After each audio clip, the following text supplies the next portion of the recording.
Tu n'es pas venu sur Terre par hasard. Tu es né pour rayonner ta lumière.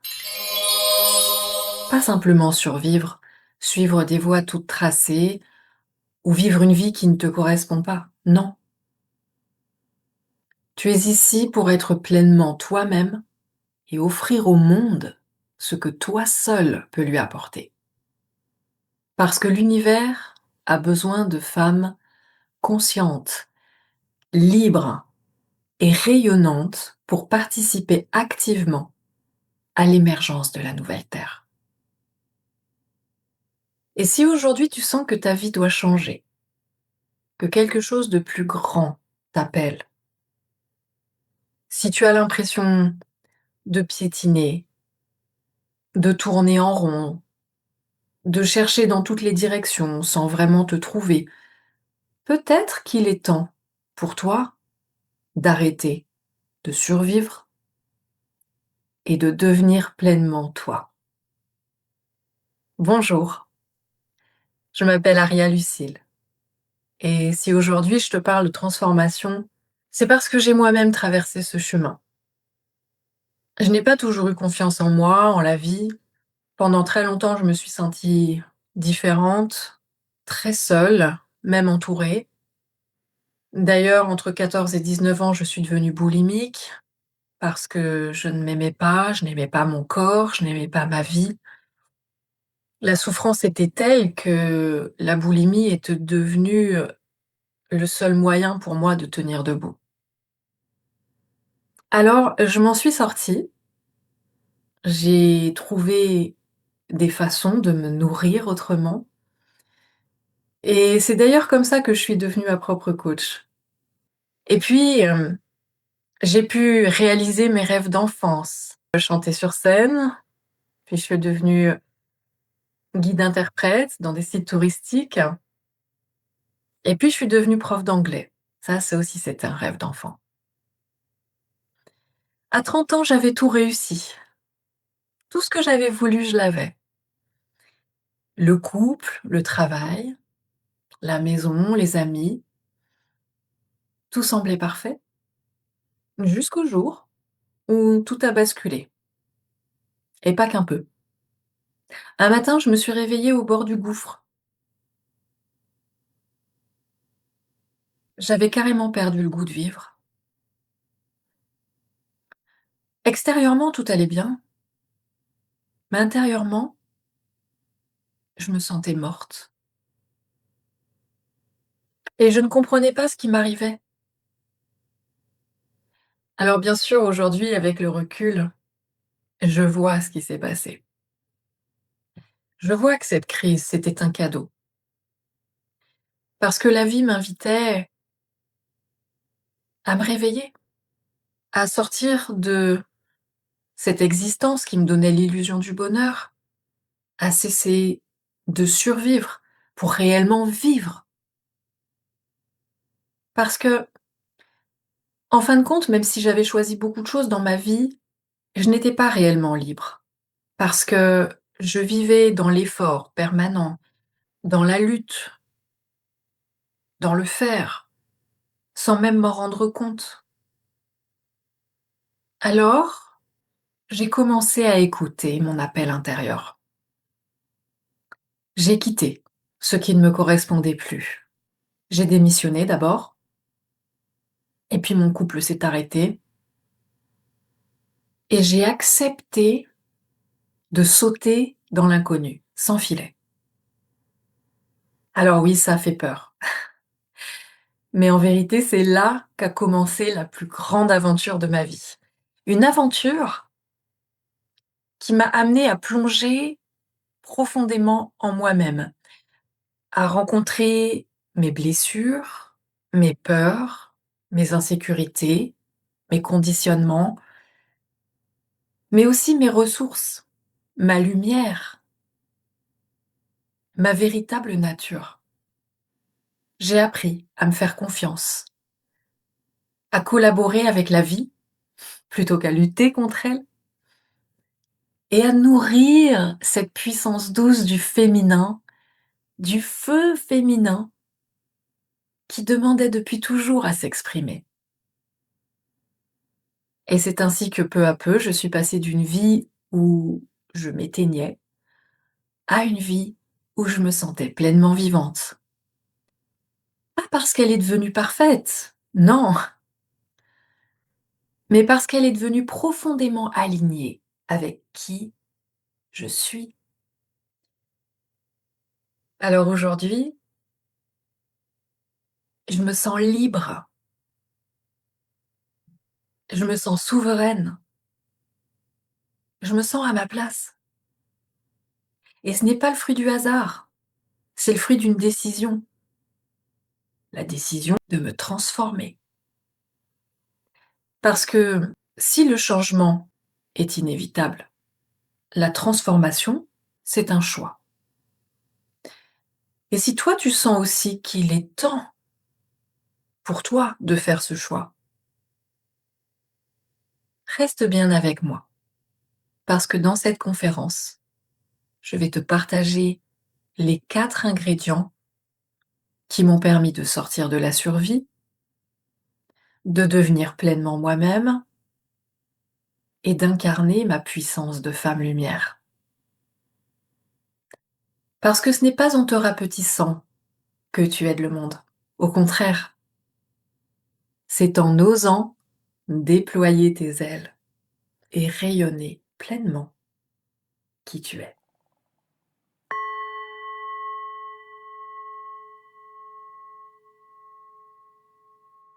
Première partie.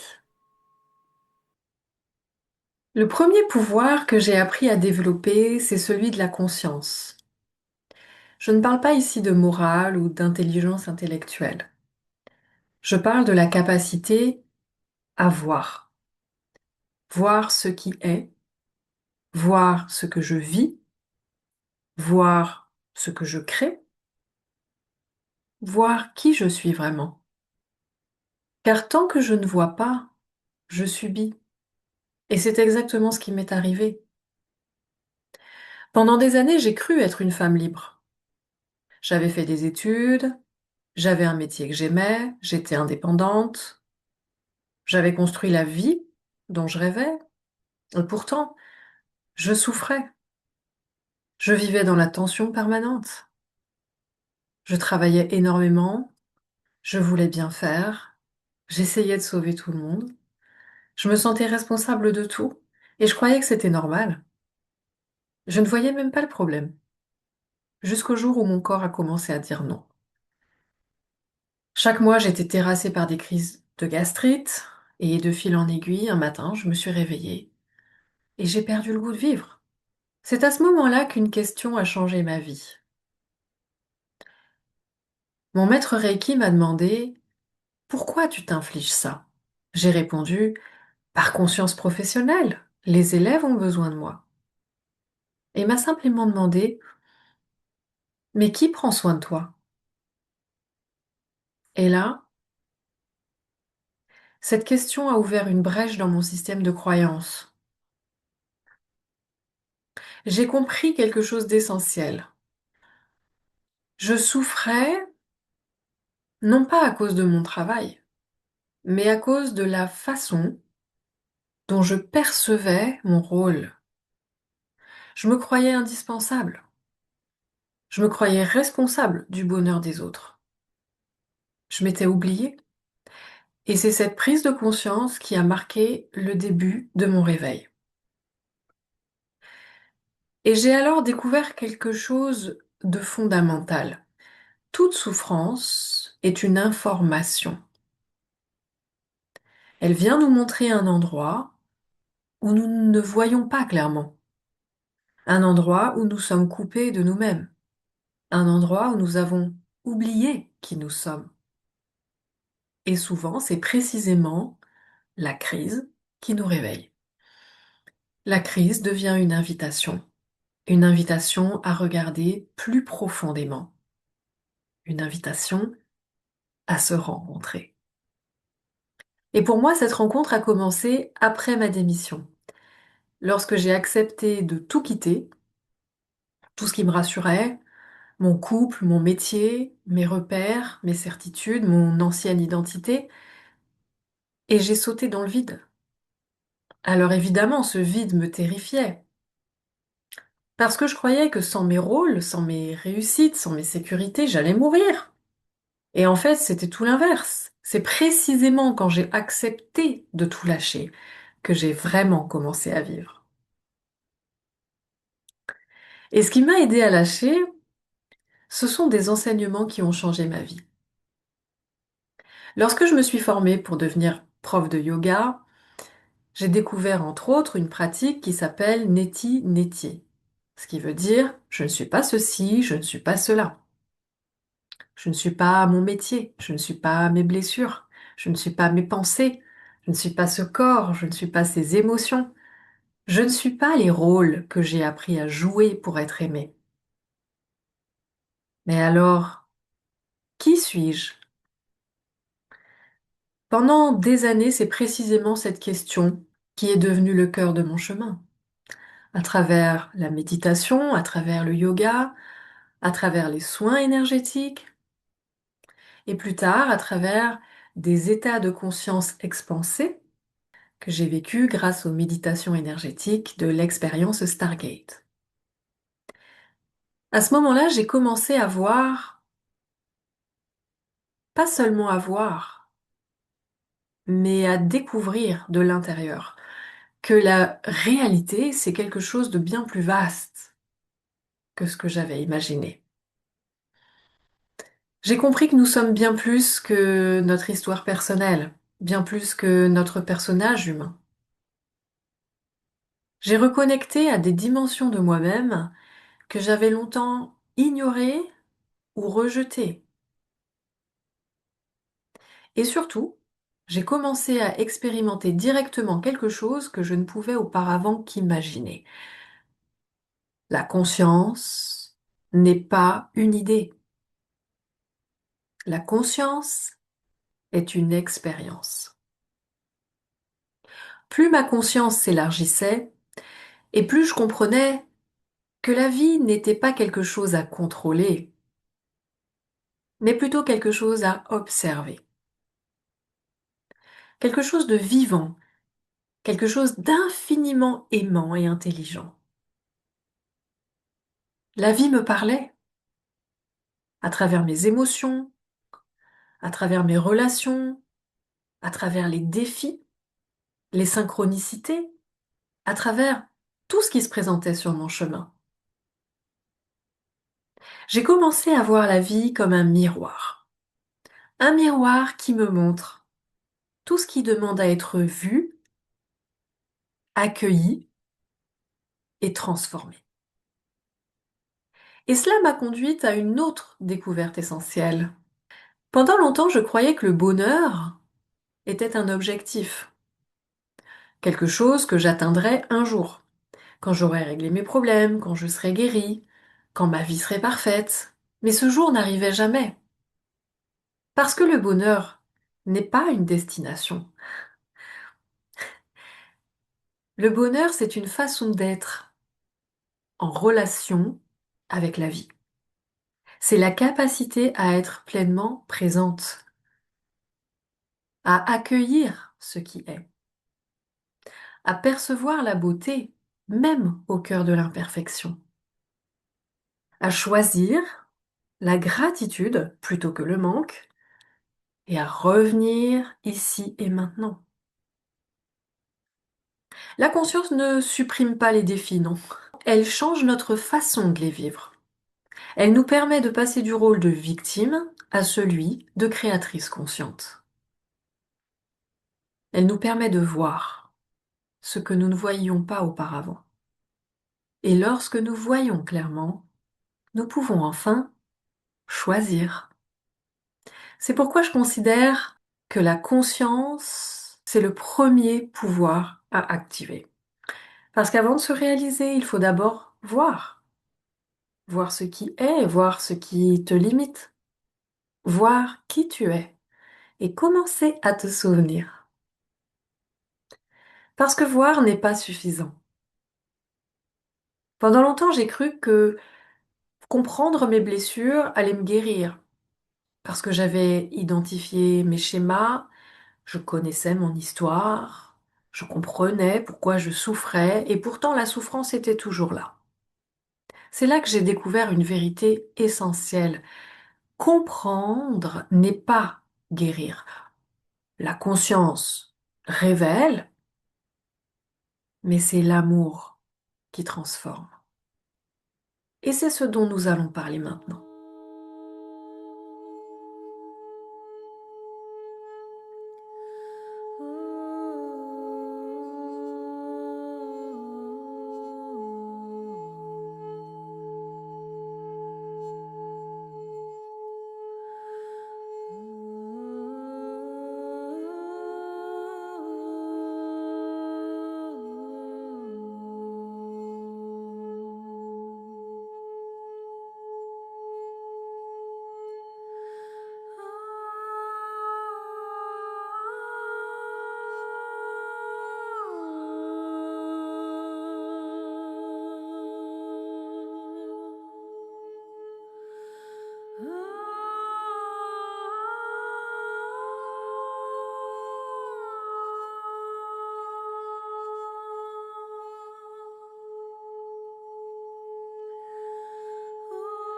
Partie 2, on y va.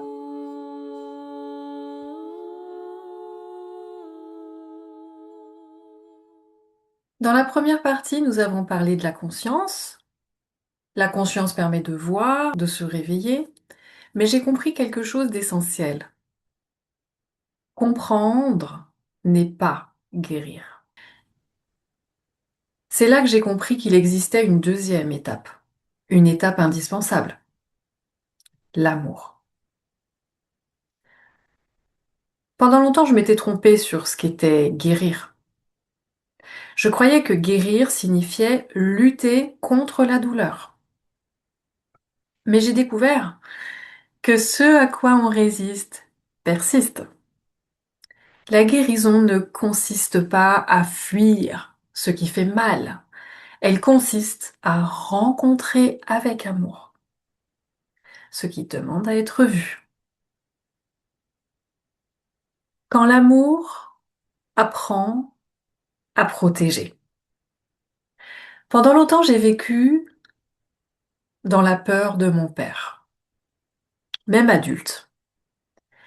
Rien que l'idée de lui parler me tétanisait. J'avais appris très jeune à me faire toute petite, à me taire, à ravaler mes émotions, à éviter le conflit. Et puis un jour, la vie m'a montré quelque chose que je ne pouvais plus ignorer. J'étais en visioconférence avec ma mère, elle pouvait me voir, mais sa webcam à elle ne marchait pas. Donc j'avais un écran noir à la place. À un moment donné de la conversation, elle me fait comprendre que mon père se trouvait dans la pièce. Et là, je me suis vue, littéralement. Mon visage s'est décomposé en temps réel. J'ai perdu tous mes moyens.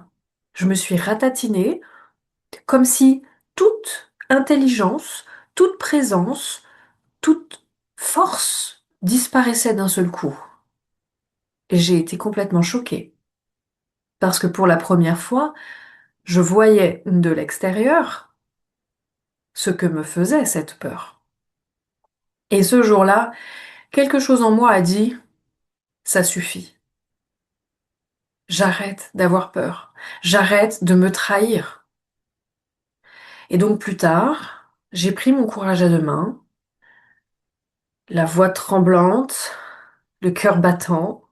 J'ai téléphoné à mon père et je lui ai parlé, avec amour et respect, mais aussi avec fermeté. Je lui ai expliqué ce dont j'avais besoin pour construire une relation saine, une relation d'adulte à adulte, fondée sur le respect. Et il n'a pas voulu l'entendre. Alors je lui ai dit, je préfère ne plus te voir dans ces conditions. Nous ne nous sommes plus revus pendant 7 ans. Et ce n'était Ni une punition, ni une rébellion. C'était un acte d'amour. C'était un acte de protection envers moi-même. 7 ans plus tard, je suis retournée le voir, et lorsque je suis arrivée devant lui, où j'étais sur le point de le faire, j'ai senti la petite en moi, la petite fille en moi, qui avait encore très peur. Alors intérieurement, je l'ai prise dans mes bras et je l'ai rassurée. Je lui ai dit, c'est fini. Je suis là et je ne laisserai plus jamais personne te faire du mal. Alors elle s'est détendue, elle m'a fait confiance. Et j'ai été capable de prendre mon père dans mes bras. C'est à ce moment-là que quelque chose s'est apaisé et que je me suis rendu compte que c'était fini. J'avais plus peur de lui, parce que cette petite fille savait désormais qu'elle n'était plus seule, qu'il y avait quelqu'un pour la protéger. Et c'est là que j'ai compris quelque chose d'essentiel. L'amour ne consiste pas seulement à accueillir nos blessures. L'amour consiste aussi à se respecter, à dire stop, à poser des limites, à protéger ce qui est précieux en nous. Mais le chemin ne s'arrêtait pas là. À l'époque, je pensais avoir déjà fait une grande partie du travail, ce qui était le cas, mais pourtant, la vie allait me montrer qu'il existait encore des couches de plus en plus profondes. Parce qu'en réalité, il n'y a pas un seul enfant intérieur, il y a une multitude d'enfants intérieurs. À chaque fois qu'on a été traumatisé, une part de nous s'est dissociée pour nous permettre de continuer à fonctionner. Et c'est ce qu'on appelle les parts blessées. Ces parts sont restées congelées quelque part au fond de nous, et au même moment, une autre part est née. C'est celle qui a pris le relais, c'est celle qui nous a permis de survivre. Et c'est ce qu'on peut appeler l'enfant adapté. En réalité, ce sont des aspects de notre personnalité. Et lorsque nous sommes prêts, les parts blessées reviennent à la surface. Et comment font-elles? C'est à travers le corps qu'elles nous parlent. Un jour, me voilà à vivre une énième crise de colique néphrétique. Terrassée par la douleur, n'en pouvant plus de lutter, je dis à la douleur, vas-y, prends tout l'espace, et si je meurs, tant pis, j'abandonne. Et là, quelque chose d'incroyable se produit. Au lieu d'avoir encore plus mal, ou de mourir comme je l'avais imaginé, un petit être essaye de communiquer avec moi. C'était une immersion complète dans son expérience. C'était un nouveau-né qui venait à peine de sortir du ventre de sa mère, et il me plongeait dans tout ce qu'il ressentait, tout ce qu'il voyait, tout ce qu'il pensait. Tout ça, je le vivais en même temps que lui. Il avait la sensation de tomber dans le vide, comme si rien ni personne ne le contenait. Et se croyant mourir, eh bien, il s'est crispé de toutes ses forces pour survivre. Parce que c'est tout ce qu'il pouvait faire. Alors bien sûr, j'ai survécu. Mais lui, ce petit bébé, il est resté figé dans le temps, tout ce temps. Dans la terreur, dans la solitude. Et finalement, les crises de colique néphrétique, c'était sa façon de m'appeler au secours. Et quand enfin j'ai capitulé, pour la première fois, quelqu'un était là pour lui. J'ai accepté de ressentir ce que lui n'avait jamais pu ressentir, parce que c'était trop dur. Alors il s'est détendu. Pour la première fois, il ne se sentait plus seul. Avec le temps, j'ai appris à devenir le meilleur parent pour cet enfant, à le rassurer, à le sécuriser, à lui offrir tout l'amour qu'il n'avait pas pu recevoir. Et j'ai compris quelque chose d'essentiel. Nous souffrons parce que certaines parts de nous sont restées bloquées dans le passé. Guérir, c'est aller à leur rencontre. C'est les accueillir, les aimer et les ramener à la maison. Guérir, c'est aussi transformer le plomb en or. Lorsque nous regardons notre histoire, souvent nous voyons nos blessures, nos épreuves, nos traumatismes. Et tout cela est bien réel. Mais la guérison nous invite à poser une autre question. Qu'est-ce que cette expérience m'a appris? Quelle force est née de cette épreuve? Quelle femme suis-je devenue grâce à ce chemin? Alors, lorsque je regarde mon histoire, je vois aussi le courage,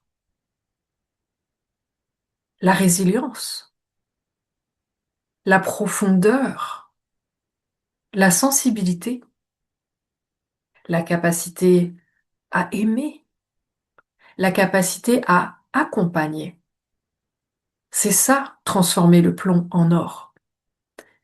Ce n'est pas nier le passé, c'est récupérer la sagesse qu'il contient, en acceptant de ressentir, en libérant les charges émotionnelles bloquées, en réintégrant les parts de soi fragmentées, pour se réunifier de l'intérieur.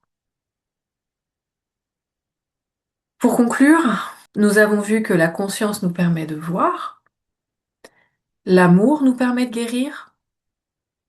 Voir et guérir, c'est essentiel. Mais à un moment donné, il faut aller plus loin. Apprendre à vivre autrement, à choisir autrement, à créer autrement, à incarner pleinement la femme que nous sommes devenues. Et c'est ce que j'appelle la maîtrise de soi. Et c'est le troisième pouvoir que nous allons explorer dans quelques instants.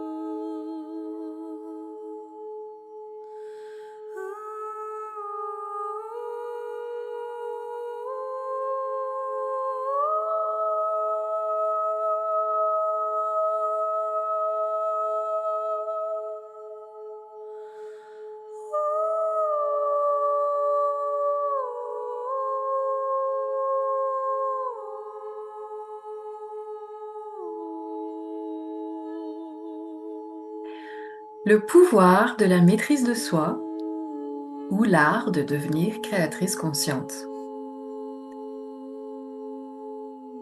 Nous avons vu que la conscience permet de voir et que l'amour permet de guérir. Mais une fois que nous avons commencé à nous réveiller et à réunifier nos parts blessées, une question apparaît. Comment vivre autrement? Car comprendre n'est pas suffisant. Guérir non plus. À un moment donné, il faut apprendre à créer. Créer une nouvelle façon d'être, une nouvelle réalité, créer une vie qui est alignée avec qui nous sommes vraiment. Et c'est ce que j'appelle la maîtrise de soi. Alors je vous propose d'explorer ce sujet en 7 points. Premièrement, ce que la maîtrise de soi n'est pas. Pendant longtemps, j'ai cru que la maîtrise de soi consistait à se contrôler, à être forte, à tenir bon, à faire des efforts, à serrer les dents, et j'étais très douée pour ça. J'étais capable d'endurer énormément. Je pouvais continuer alors même que j'étais épuisée, que mon corps criait stop, que mon cœur souffrait. Mais ce n'était pas de la maîtrise, c'était de la survie. Aujourd'hui, je vois la différence. La maîtrise de soi n'est pas le contrôle. La maîtrise de soi, c'est la liberté. La liberté de choisir. Deuxième point, sortir du mode pilotage automatique. La plupart du temps, nous vivons en réaction. Quelqu'un nous critique, nous nous défendons. Quelqu'un nous rejette, nous nous refermons. Quelqu'un nous blesse, nous attaquons ou nous fuyons. Tout cela est bien normal, ce sont des mécanismes de protection. Mais lorsque nous vivons uniquement à partir de ces réflexes, nous ne créons pas notre vie. Nous ne faisons que reproduire notre passé encore et encore. La maîtrise de soi commence lorsque nous sommes capables de faire pause, d'observer, de respirer et de choisir consciemment notre réponse. Troisième point, le jour où j'ai arrêté de me battre. Pendant des années, ma vie a été une succession de combats. Je me battais contre les circonstances, contre les injustices, contre moi-même. Je croyais que la force consistait à lutter. Et puis, j'ai découvert quelque chose de paradoxal. Plus je luttais, plus je nourrissais ce contre quoi je luttais. Alors j'ai commencé à apprendre une autre voie, la voie de l'alignement, la voie de la coopération avec la vie. Cela ne veut pas dire devenir passive, cela veut dire utiliser son énergie autrement. Au lieu de résister à ce qui est, créer ce qui peut être. Quatrième point, choisir ses fréquences. J'ai découvert que chaque pensée nourrit une réalité. Chaque parole, chaque émotion, chaque action nourrit une certaine réalité. Autrement dit, je suis constamment en train de créer, que j'en sois consciente ou non. La question n'est donc pas est-ce que je suis en train de créer, mais la question est plutôt qu'est-ce que je suis en train de créer? Cinquième point, ça s'arrête avec nous. J'ai vécu de nombreux types d'abus et de violences. J'ai appris la souffrance. J'ai appris la peur et l'impuissance. J'ai compris que ça se transmettait de génération en génération. Les silences, les tabous, les non-dits, la violence ordinaire dont on ne parle pas. Et puis j'ai cherché à comprendre les mécanismes sous-jacents, comprendre pourquoi la violence, pourquoi on est victime, pourquoi on est agresseur, pourquoi on est sauveur. Et j'ai appris à en sortir, sortir de ces comportements toxiques, ne plus nourrir ce triangle dramatique, devenir libre et souveraine, créer quelque chose de sain à la place. Parce que si on ose enfin rompre le silence, si on ose enfin parler, dire stop, si on ose se respecter, incarner sa dignité, sa verticalité, alors c'est la fin des abus. Ça s'arrête avec nous. Sixième point, devenir souveraine. Être souveraine ne veut pas dire dominer. Cela signifie gouverner son propre royaume intérieur. Mes pensées, mes émotions, mes choix, mon énergie, ma parole, mes actions. Cela signifie arrêter de donner mon pouvoir aux circonstances, au regard des autres, à mes peurs, à mes blessures, et commencer à vivre depuis un espace plus profond, un espace de clarté, un espace de responsabilité, un espace de liberté. Septième et dernier point, une pratique quotidienne. La maîtrise de soi ne se développe pas en un jour, vous l'imaginez bien, elle se cultive. Elle se cultive chaque jour, à travers des gestes simples, respirer, plutôt que réagir, écouter plutôt qu'accuser, dire non lorsque c'est nécessaire, respecter son énergie, choisir des pensées qui soutiennent la vie, parler avec intégrité, agir en cohérence avec ses valeurs. Petit à petit, nous cessons d'être ballottés par les vagues et nous devenons capitaines du navire. Pour conclure, cette partie maîtrise de soi, nous avons compris que la conscience nous réveille, l'amour nous guérit et la maîtrise de soi nous permet d'incarner ce que nous avons découvert. C'est ainsi que nous cessons de subir notre vie et que nous devenons les créatrices conscientes de notre destinée. Mais cette transformation ne se fait pas seule. Elle a besoin d'un terreau, d'un cadre, d'un environnement qui la soutient. C'est pourquoi le quatrième pouvoir est souvent le plus sous-estimé de tous, le pouvoir des conditions propices. C'est ce que nous allons voir dans quelques instants.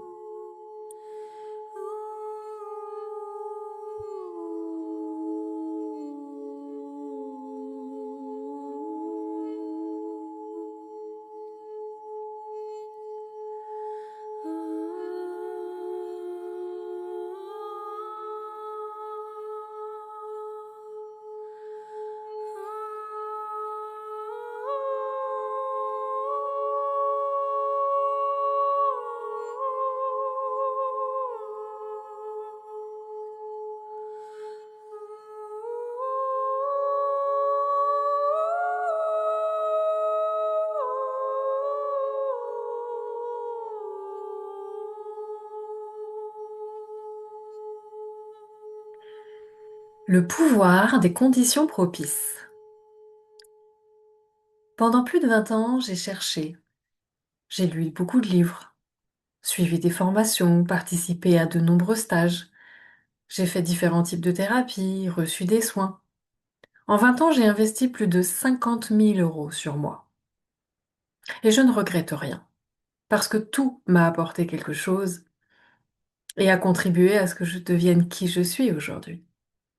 J'ai rencontré de très belles personnes, des thérapeutes, des enseignants, des coachs, des guides. Et pourtant, à chaque fois, je me suis retrouvée face au même problème.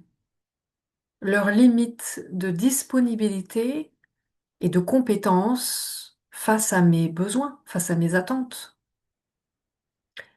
Et puis, chacun avait naturellement sa spécificité, son approche, sa méthode. Mais moi, je cherchais quelque chose de plus global, quelque chose de plus profond, de plus vivant aussi.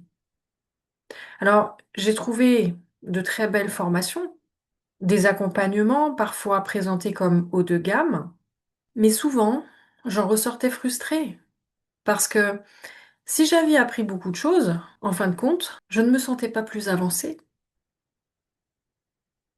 On me disait de suivre un chemin qui n'était pas le mien. On me disait, pour être toi, fais comme moi. Mais moi, je voulais qu'on m'aide à tracer mon propre chemin. Et un jour, j'ai compris, ce que je cherchais, depuis le début, n'était pas une méthode de plus. Je cherchais quelqu'un qui me voit vraiment, qui me comprenne, quelqu'un de suffisamment présent pour marcher à mes côtés, de suffisamment disponible pour m'accompagner dans la durée, de suffisamment solide et expérimenté pour m'aider à accoucher de moi-même. Je cherchais un espace vivant, profond et puissant, une qualité de présence, capable de me révéler à moi-même, un cocon où vivre ma métamorphose en toute sécurité et en toute liberté. Et il y a autre chose que j'ai compris. Depuis le début, je sais que mon travail de transformation ne concerne pas que moi. Je sais qu'en faisant ce travail, Je suis au service de quelque chose de bien plus grand que moi. Parce qu'en fait, c'est toute l'humanité qui est en train de muter. Pendant des millénaires, nous avons développé notre mental, capacité à analyser, à maîtriser le monde extérieur. Nous nous sommes divisés à l'extrême pour mieux nous connaître en tant qu'individus. Mais aujourd'hui, quelque chose d'autre commence à émerger. Tout en gardant la richesse de notre individualité, nous sommes en train de revenir à l'unité. Nous apprenons à ressentir, à capter ce qui dépasse le mental.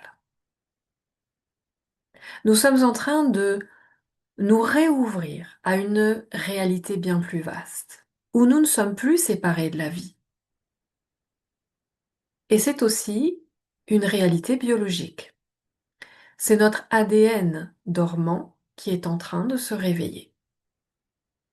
Nous ne sommes plus simplement Homo sapiens, nous sommes en train de devenir Homo luminus, un humain qui incarne pleinement et consciemment sa divinité.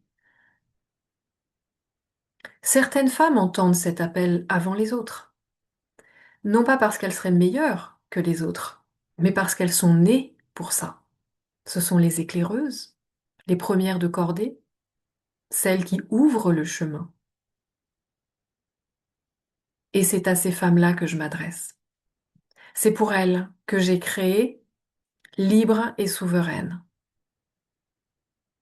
C'est un espace de transformation destiné à accompagner cette métamorphose. Pas seulement psychologique, ni juste émotionnelle ou spirituelle. Une véritable transformation pour incarner le divin dans les moindres recoins de la matière. C'est pourquoi mon accompagnement inclut un véritable apprentissage de la maîtrise énergétique. Pas sous forme de protocole à appliquer, mais comme un art de vivre, une posture intérieure alignée, un équilibre subtil entre donner et recevoir. Apprendre à rester centré sans se fermer, à rayonner sans s'épuiser, à servir sans se sacrifier. Et c'est aussi pour ça que les méditations Stargate sont un outil majeur dans ce voyage. Parce qu'il ne suffit pas de comprendre autrement. Il s'agit réellement d'apprendre à percevoir autrement. Et les méditations Stargate ne sont pas de simples méditations, ce sont des transmissions énergétiques et des espaces de transformation de la conscience, où nous élargissons progressivement notre champ de perception pour explorer les dimensions plus vastes de notre être et co-créer depuis une conscience d'unité. Libre et souveraine, c'est un voyage initiatique de 12 mois. Une aventure intérieure puissante. Un espace cocon, sacré et sécurisé. Une alliance. Une co-création. Un petit cercle de femmes engagées sur le même chemin. Un cadre solide et souple, profondément humain. Pendant 12 mois, nous avançons ensemble. Il y aura des prises de conscience, des guérisons, des expansions, des passages tout doux et d'autres plus inconfortables. Des moments où tu seras invité à ralentir et d'autres où la vie te demandera d'oser. Et à chaque étape du chemin, je serai là pour te guider. Parfois en individuel, parfois au sein du cercle, mais que ce soit à travers le coaching thérapeutique, les explorations de conscience, les pratiques énergétiques, tout est là pour soutenir ta transformation sur la durée. Pour que tu puisses non seulement comprendre, guérir et te transformer, mais aussi devenir celle que tu es venue incarner. Une femme qui marche dans sa lumière. Une femme qui inspire et qui éclaire. Parce que se réaliser, ce n'est pas que du travail, c'est aussi du fun.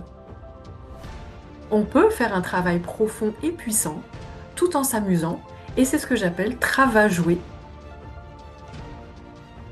Alors si tu sens que quelque chose s'est réveillé en toi aujourd'hui, si ce que je t'ai partagé résonne, je t'ai préparé un cadeau. Une carte du voyage. Une carte pour que tu puisses visualiser concrètement ce qu'est libre et souveraine. Les grandes étapes, les piliers du parcours, les transformations que nous allons traverser ensemble. Et donc tu peux la télécharger gratuitement juste en dessous de cette vidéo. Et si cet appel résonne encore pour toi, alors je t'invite à franchir la première porte, à réserver un appel découverte avec moi. Nous prendrons le temps de faire connaissance, d'échanger ce qui cherche à émerger à l'intérieur de toi et de voir si on a envie de travailler ensemble. Chaque grande aventure commence par un premier pas. Clique simplement sur le lien sous la vidéo pour choisir ton créneau. Sache que cet accompagnement est limité à 6 femmes maximum, et donc si tu sens l'appel, ne rate pas cette occasion. Quel que soit ton choix, je t'envoie plein d'amour, et je te dis peut-être à bientôt pour faire ce beau voyage ensemble.